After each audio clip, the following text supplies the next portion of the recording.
Hello friends, मैं हूं सारफ्ताब सिंह। स्वागत करता हूं अपने इस यूट्यूब चैनल करवी चित्रकूट एजुकेशन में। दोस्तों, कल से हमने क्लास 10th का 6वां चैप्टर त्रिभुज यानी स्टार्ट किया था, जिसमें से पहली प्रमेय हो गई थी। आज दूसरी प्रमेय पढ़ेंगे, जिसमें दोस्तों आज की प्रमेय ये है, यानी दूसरी प्रमेय इस चैप्टर की क्या है। दो समरूप त्रिभुजों का क्षेत्रफल उनकी संगत भुजाओं के वर्ग के अनुपात के बराबर होता है। ठीक है दोस्तों, इसमें हमें यही आज प्रूफ करना है। ठीक है, तो इसमें पहली शर्त उसकी क्या है कि दो समरूप त्रिभुज होने चाहिए। ठीक है, तो दो समरूप त्रिभुज कर लें। पहले एक त्रिभुज ये हो गया, और एक त्रिभुज हम इसको ये ले लेते हैं। ठीक है, इसका नाम हम दे दें ए बी सी, ये दे दें पी क्यू आर। ठीक है, अब हमें देखिए इसमें दिया क्या है, दिया है इसमें हमें त्रिभुज ए बी सी समरूप है त्रिभुज पी क्यू आर। ठीक है, इतना हमें दे के रखा है। ठीक है, हमें प्रूफ क्या करना है,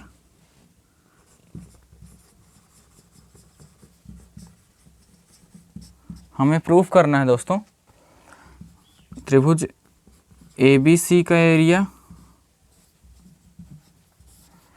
बटे त्रिभुज पी क्यू आर का एरिया बराबर A B upon P Q का स्क्वायर, या आप कह सकते हैं B C upon Q R का होल स्क्वायर, और यह कह सकते हैं A C upon P R का स्क्वायर। दोस्तों, हमें ये प्रूफ करना है। ठीक है, इस प्रूफ करने के लिए हमें कुछ नहीं करना, थोड़ी सी रचना करनी पड़ेगी। रचना क्या रहेगी, यहाँ पे इसमें एक लंब डालेंगे, इसका नाम दे दें ए डी, ए डी लंब बी सी, और इसको ये भी हमारा पी था यहाँ पे, तो पी एस लंब क्यू आर। तो यहाँ पे हमें लिखना पड़ेगा रचना में थोड़ा सा, यहाँ से हमारी उत्पत्ति शुरू हो रही है, यहाँ से हमारी उत्पत्ति शुरू हो रही है। यहाँ पे हम लिखेंगे ए डी लंब बी सी तथा पी एस लंब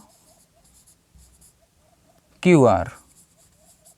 इतना कर लिए। ठीक है, इतना करने के बाद दोस्तों कुछ नहीं करना, हमें ये पूरा एरिया बटे ये पूरा एरिया का ऑर्डिनरी निकाल लेते हैं। ठीक है, जैसे त्रिभुज ए बी सी का एरिया बटे त्रिभुज पी क्यू आर का एरिया। अब त्रिभुज के एरिया का सूत्र क्या होता है दोस्तों, 1/2 आधार गुणे ऊंचाई। ठीक है, तो अगर ए बी सी की हम बात करें तो 1/2 आधार दोस्तों क्या होता है, मैंने पहले वीडियो में बताया था कि जिसके ऊपर लंब डाला जाता है, जिसके ऊपर जिस भुजा के ऊपर लंब पड़ता है वही भुजा क्या होती है, आधार होती है। ठीक है, तो देखिए ये हमारा लंब ए डी है, बी सी के ऊपर पड़ा है। ठीक है, तो ये हमारा क्या हो गया, आधार क्या हो गया हमारा बी सी। ऊंचाई क्या हो गई, सीधी सी दिख ही रही है, ए डी हो गई। दूसरा क्या है दोस्तों हमारा पी क्यू आर। अब पी क्यू आर में देखिए सेम प्रोसेस, सूत्र वही रहेगा। ये हो गया 1/2 बी सी, ओ सॉरी आधार देखिए इसमें पी एस लंब क्यू आर है, तो इसका आधार हो गया क्यू आर, ये हो जाएगा क्यू आर। ऊंचाई इसकी क्या होगी, इसकी ऊंचाई होगी पी एस। अब देखिए 1/2 से 1/2 कट गया, और तो कुछ कटने लायक है नहीं।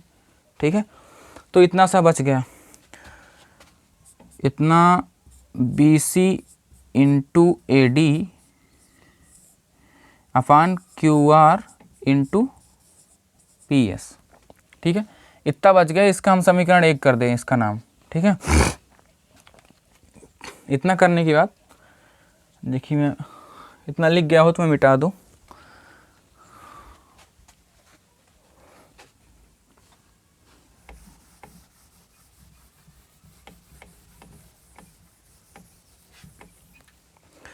इतना करने के बाद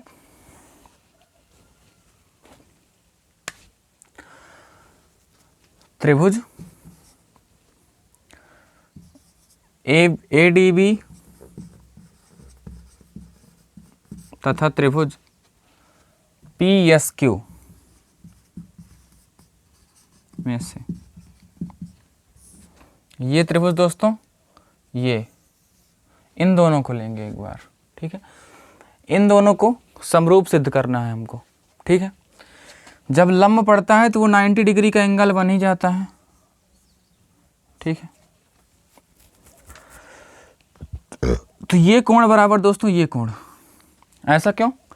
क्योंकि त्रिभुज ABC समरूप है किसके? त्रिभुज PQR के, ठीक है। तो हम यहाँ पे लिखेंगे कोण B बराबर कोण Q। क्यों? यहाँ पे लिख देंगे त्रिभुज ABC समरूप है त्रिभुज PQR के, ठीक है। इतना करने के बाद दोस्तों ADB त्रिभुज कोण ADB बराबर कोण PSQ, दोनों कोण 90 डिग्री यहाँ पे लिख देंगे, ठीक है। तो अब देखिए AA समरूपता से कोण कोण समरूपता से ये समरूप सिद्ध हो गया, तो हम इसको लिख सकते हैं त्रिभुज ADB बराबर समरूप है त्रिभुज PSQ के, ठीक है। और अगर समरूप है तो हम इसको लिख सकते हैं AD अपान PS AB अपान PQ, ठीक है।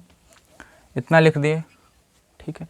अगर हमने इतना लिख दिया तो हमें पहले से पता है कि AB अपान PQ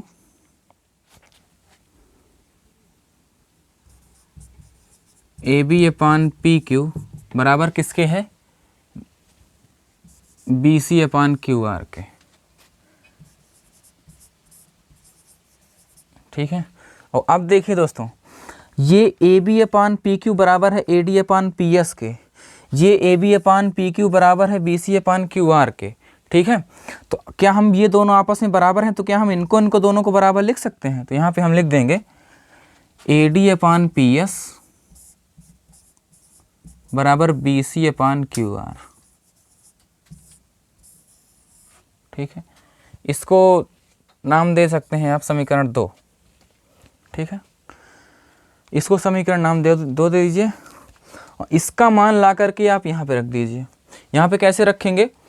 यहाँ पे रखना है दोस्तों ऐसे, जैसे देखिए AD अपान PS बराबर BC अपान QR है, ठीक है। तो AD अपान PS की जगह आप BC अपान QR रख दीजिए। तो अगर मैं इनकी जगह पे जैसे BC अपान QR लिखा है, AD अपान PS, तो यहाँ पे मैं BC अपान QR लिख दूंगा, तो ये आ जाएगा BC अपान QR का होल स्क्वायर, ठीक है दोस्तों। ऐसा हो गया, मतलब हम लिख सकते हैं कि इसी प्रकार, मिटाना पड़ेगा,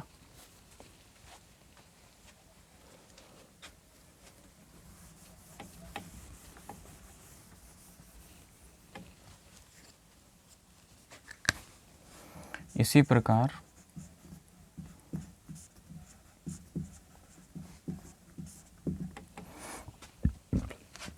त्रिभुज ABC का एरिया बटे त्रिभुज PQR का एरिया बराबर AB अपान PQ का होल स्क्वायर BC अपान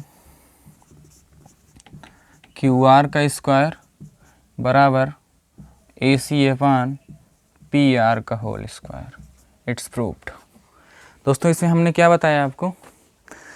पहले तो आपको ये त्रिभुज बटे ये त्रिभुज, उन दोनों का सूत्र रख देना है। सिंपल सूत्र में दोस्तों कुछ कटेगा नहीं, 1/2 कटेगा, ये दोनों सेम बच जाएंगे, ठीक है।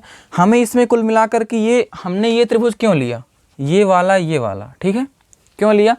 इसलिए लिया दोस्तों कि हमें इन दोनों को बराबर दिखाना था। इन दोनों भुजाओं को बराबर दिखाना था। बराबर क्यों दिखाना था? अगर हम बराबर नहीं दिखाते तो गुणा कैसे होता, गुणा ना होता तो हम ये प्रूफ कैसे कर पाते। सिर्फ इसीलिए मैंने इतना सब किया है, ठीक है। तो पहला हमने क्या किया, ABC त्रिभुज ABC का एरिया बटे PQR का एरिया, तो इसका हमने सूत्र खोल दिया। तो 1/2 से 1/2 कट गया, बचा क्या, BC इंटू AD अपान QR इंटू PS, ठीक है। तो हमने इतना इसको समीकरण फर्स्ट मान लिया। सेकंड नंबर में हमने त्रिभुज ABC और ABD और त्रिभुज PQS इनको समरूप दिखा दिया। समरूप दिखाने के बाद संगत भुजाएं आपस में बराबर हो जाती हैं, तीनों कोण आपस में बराबर हो जाते हैं, ठीक है।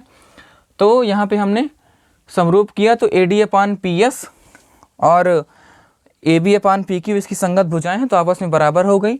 और ये संगत भुजाएं इस त्रिभुज की हैं, इन त्रिभुजों की, इनकी हैं। ये पूरा त्रिभुज और ये पूरा त्रिभुज जो कि दोनों आपस में समरूप हैं, तो इनकी संगत भुजाएं भी आपस में समान होंगी, ठीक है। तो AB अपान PQ बराबर BC अपान QR, ठीक है। अगर ये दोनों AB अपान PQ AD अपान PS के बराबर है और इधर BC अपान QR भी AB बटे PQ के बराबर है, तो भाई ये भी तो दोनों बराबर होंगी। तो यहाँ हमने ये कर दिया, ठीक है। इतना करने के बाद जब हम पता चल गया कि दोनों AD अपान PS BC अपान QR दोनों बराबर हैं, सो हमने AD अपान PS की जगह QR रख दिया, BC अपान QR रख दिया। BC अपान QR रखने के बाद जब गुणा हुआ तो स्क्वायर बन गया। यही हमारा हमको प्रूफ करना था। देखिए बस ये लीजिए, आपकी प्रमेय यही थी, ठीक है दोस्तों, धन्यवाद।